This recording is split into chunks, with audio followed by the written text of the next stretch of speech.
Good afternoon. Today we've got Randy from EdgeConneX, the CEO of EdgeConneX, who comes to us from Washington, D.C. Randy has been one of the great leaders in the industry. First a graduate of Stanford, so he has to know something to at least get through college. But then he's one of the technology leaders that's actually played in the satellite space with Iridium. Obviously knows the network side, and now is leading one of the great up-and-coming data center companies called EdgeConneX. I think one of the future leaders in the space, and a very, very exciting company. And so we're really delighted to have some time with Randy today just to talk about his views of the world and where he sees things going in the tech space. So Randy, welcome to our little platform here. Thank you. Good to be here. Bill, good to see you. I wish we were actually sitting down doing this, but hopefully at the next PTC we'll be able to do it the proper way. But thanks for having me. It's a real pleasure and honor to be here. Thank you, guys. Why don't you give me just to start things off, thinking about EdgeConneX and thinking about the last 12 months. How's it been with the whole COVID thing as a CEO? Has it been an easy thing, or is it? How have you found it? Has it been a challenge? So, as a massive extrovert, yes. So, let's just call it the way it is here. But if I take it and look at it from a business perspective, it's been crazy in a good crazy way. I think there's a few things that have jumped out. I guess first and foremost, as I think about the network space and the data center space, if it wasn't clear before, this is core infrastructure. Yeah. Period. Full stop. Right? Who'd have said 3, 4, 5 years ago that more solid, more fundamental, more core of infrastructure is a data center and fiber networks versus ports and roads, right? Yeah. I mean, this has become the new core, and I think the world has come to appreciate, just how critical it is. It is really the highways of today and the ports of today. So from a business perspective, it's been fun to watch. Bill, the first 90 days, roughly speaking, the first 90 days.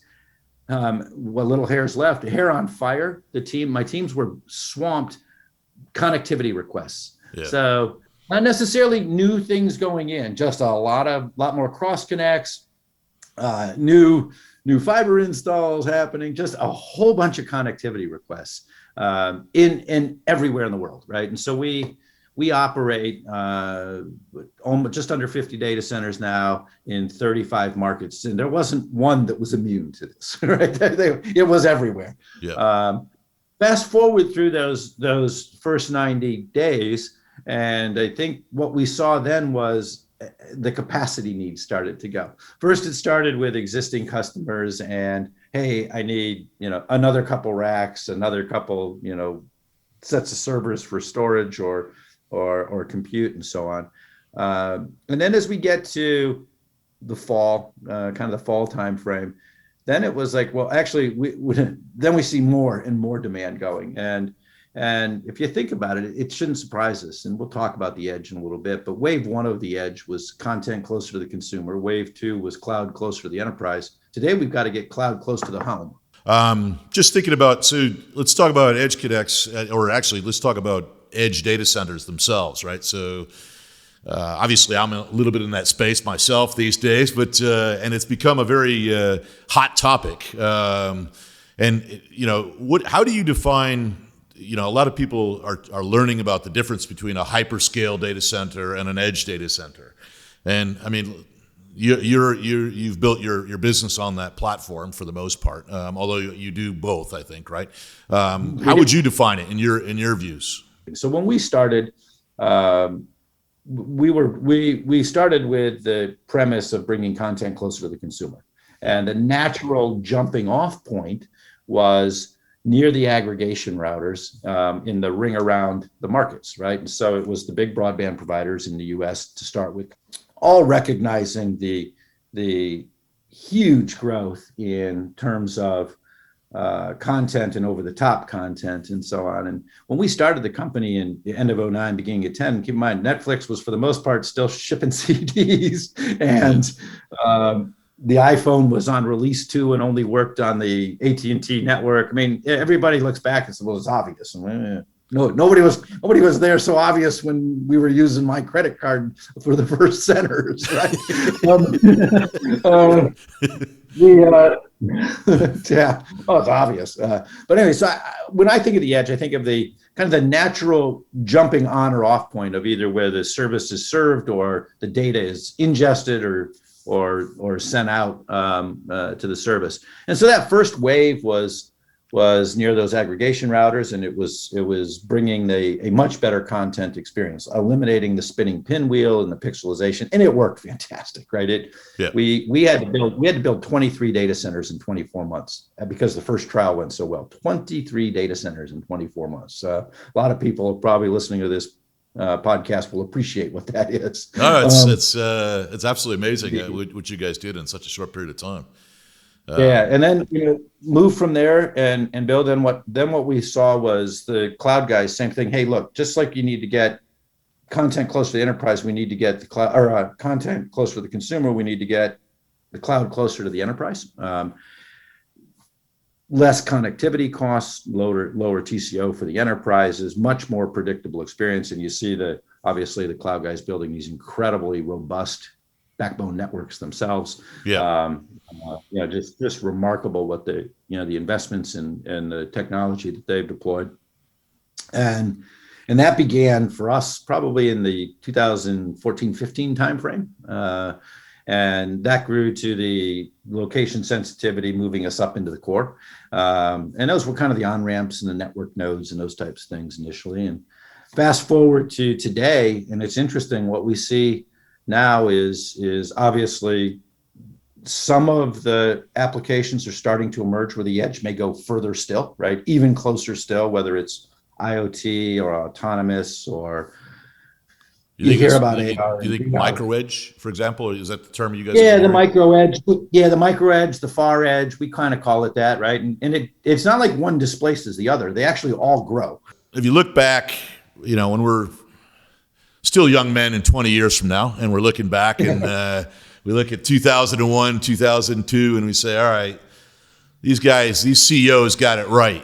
Who do we think, who would you pinpoint as sort of the Alexander Graham Bells of the turn of the century, of this century, in your view? Was there any great ones?